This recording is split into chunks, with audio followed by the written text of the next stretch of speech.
कैसे हैं? उम्मीद कर रहे हैं कि ठीक एवं स्वस्थ होंगे। दोस्तों, आज आप लोगों को हिंदी का 25 महत्वपूर्ण ऑब्जेक्टिव क्वेश्चन बताने वाला हूं। और दोस्तों, इस बात का मैं गारंटी लेता हूं कि इस वीडियो में जो भी ऑब्जेक्टिव क्वेश्चन बताया गया है वो सारे के सारे 2026 का जो बोर्ड एग्ज़ाम होगा उसमें निश्चित रूप से आएगा। इसीलिए दोस्तों, वीडियो में ज़रूर बने रहें और इम्पोर्टेंट क्वेश्चन को सरसरी नज़र से देख लिया जाए। चलिए, पहला क्वेश्चन है कि देखिए, बाबा साहेब भीमराव अंबेडकर का जन्म कब हुआ था? ठीक ना, यानी कब हुआ था बाबा साहेब भीमराव अंबेडकर का जन्म?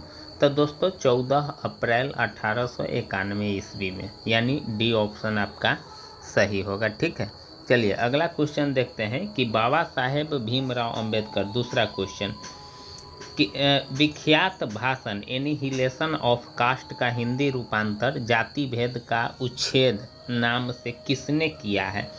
तो दोस्तों, एनिहिलेशन जो ऑफ कास्ट है उसका जो हिंदी रूपांतरण जो जाति भेद का उच्छेद नाम से एगो किया है, तो कौन किया है? मतलब एनिहिलेशन ऑफ कास्ट का नाम चेंज कर दिया है और हिंदी में जो नाम रख करके जो बुक निकाला गया है, जो ग्रंथ, उसका नाम रख दिया है जाति भेद का उच्छेद। तो इसने कौन किया था?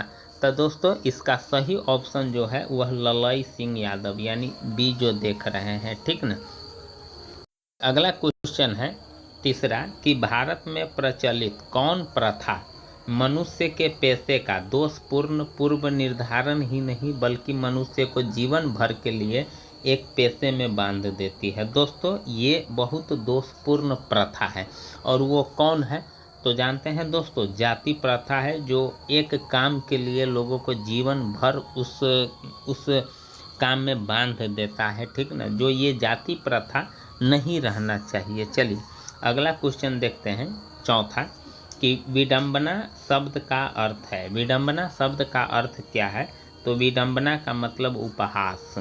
ठीक ना, उपहास का मतलब उपहास करने पात्र है। विडंबना है जाति प्रथा जो है हमारे देश में कि जो जिस जाति के लोग हैं वही काम कर सकता है, तो ये उपहास करने योग्य है। डी ऑप्शन सही होगा, विडंबना है। चलिए पांचवा क्वेश्चन देखते हैं कि 20 के दांत शीर्षक कहानी में सेन साहब की काली चमकती हुई नई मोटर कार का नाम क्या है?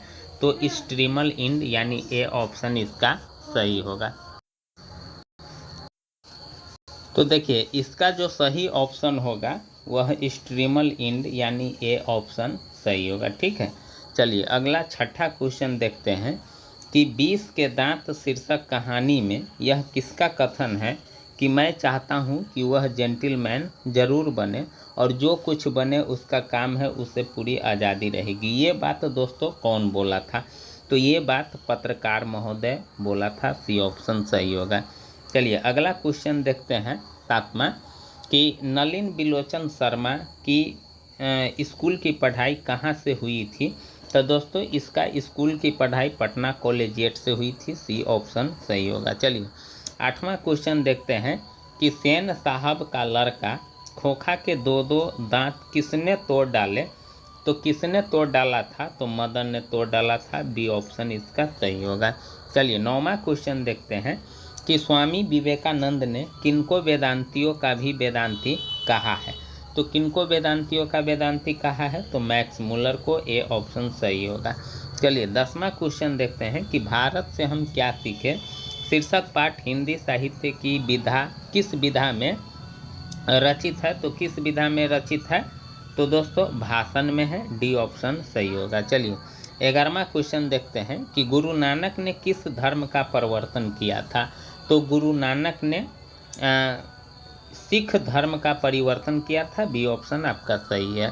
चलिए अगला 12 क्वेश्चन देखते हैं कि पाठ्य पुस्तक में गुरु नानक रचित प्रथम पद बाहरी वेशभूषा पूजा पाठ और कर्म कांड के स्थान पर सरल सच्चे हृदय से क्या कहने पर बल देता है? तो क्या कहने पर? तो राम नाम के कीर्तन पर। डी ऑप्शन आपका सही होगा।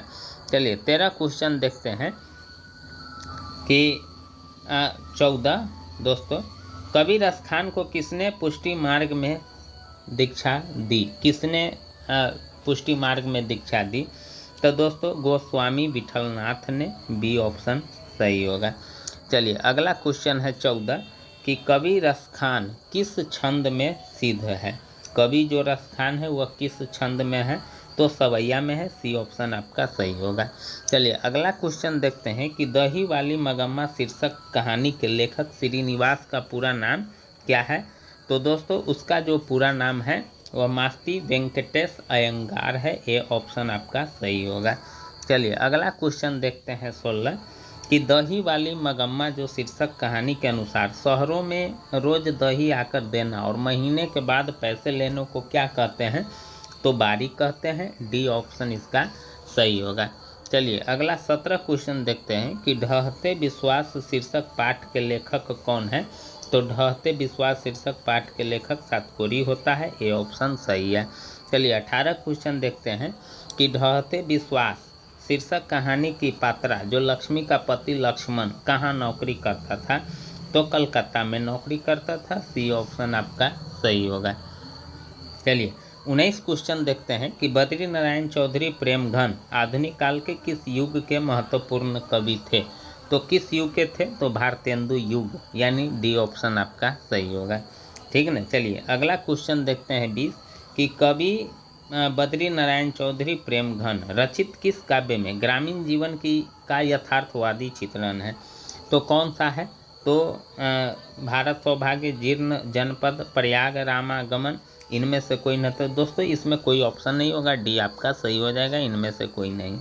उसके बाद है 21 क्वेश्चन कि खाम ख्याली शब्द का अर्थ है। तो खाम ख्याली शब्द का अर्थ क्या है दोस्तों, तो खाम ख्याली शब्द का अर्थ है यानी पद्धति।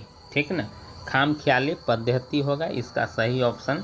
नहीं दोस्तों सॉरी, पद्धति नहीं होगा, कोरी कल्पना होगा, सी ऑप्शन इसका सही होगा, कोरी कल्पना। चलिए अगला क्वेश्चन 22 देखते हैं कि स्वदेशी शीर्षक कविता में कवि को भारत में क्या नहीं दिखता है। तो क्या नहीं दिखता है, भारतीयता नहीं दिखता है, डी ऑप्शन सही होगा। चलिए उसके बाद 23 क्वेश्चन देखते हैं कि निम्नलिखित में प्रेम के पीर के कवि कौन है। तो प्रेम के पीर के कवि दोस्तों घनानंद है, बी ऑप्शन आपका सही होगा। चलिए 24 क्वेश्चन देखते हैं दोस्तों, कवि घनानंद प्रेम मार्ग को कैसा बताता है। तो अति शुद्धो, ठीक ना, अत्यंत सरल बताता है, सी ऑप्शन सही होगा। अगला क्वेश्चन है लास्ट 25 कि कवि घनानंद के अनुसार परहित के लिए ही कौन देह धारण करता है। तो परहित के लिए बादल देह धारण करता है, बी ऑप्शन आपका सही होगा। तो दोस्तों इस प्रकार से आपका 25 क्वेश्चन हो गया है। फिर 25 क्वेश्चन इसके बाद मैं अगले वीडियो में लेकर के आऊँगा। तब तक के लिए दोस्तों इसको ज़रूर याद कर लेंगे, और वीडियो अच्छा लगे तो ज़रूर लाइक कीजिएगा और चैनल को ज़रूर सब्सक्राइब कीजिएगा और शेयर भी कीजिएगा दोस्तों के साथ। थैंक यू दोस्तों, हंसते रहिए, मुस्कुराते रहिए।